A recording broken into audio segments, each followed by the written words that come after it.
Basically, what more we want to add is to realize that it is not just a project per se, getting children to school, but as you know, UNICEF is the UN body responsible for children's welfare and ensuring that they realize their rights. So from that right-based perspective, we realize that every child not in school, every child not in some form of education is losing his or her right to education. So in that case, when you look at the enrollment figures for the primary school, that's age 7 to 12, you'll see that a lot of children are in school. But we still see that last mile percentage, like 5% of the children or plus or minus, who are not in school.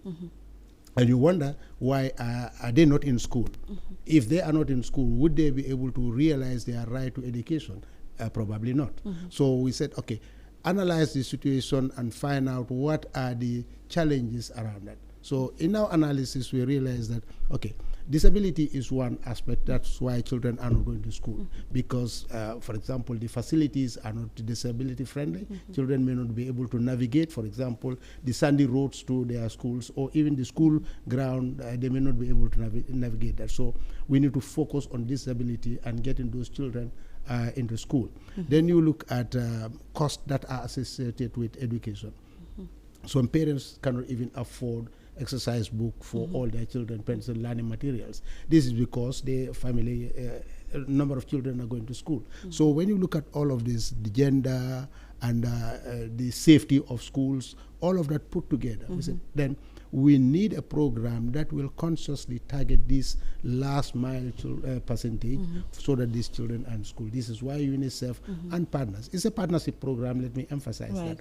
Partnership, in-country partnership, MOPSI, the Ministry of Basic and Secondary Education, Child Fund, the Gambia, FNET, and the UNICEF are the in-country partners. But we also have external partners like Educate a Child, which is a global program of education above all. This is a Qatar-based foundation. So we intend, that's the overall of the project. Right. So when we make mention of getting every child back to school, especially within the age range of 7 to 12, what are some of the specifics that the project seeks to address?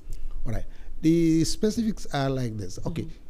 These last mile children, basically, there are barriers that are preventing them from school. So the specifics of the program is, how do you remove those barriers, or how do you ease those barriers to be able to? All right, for example, transport to school can be a problem. Okay, in the project we provided for the provision of bicycles. Okay, then when you look at disability friendly nature of the schools, in the project we are talking about disability friendly classrooms, disability friendly toilets. Okay, then when you look at the capacity, because some children also, they drop out of school because of performance, and that partly is associated with teacher performance. How does the teacher have the is supported in order to teach all the children in the right age and in the right level. So teacher capacity development will also be part of the school.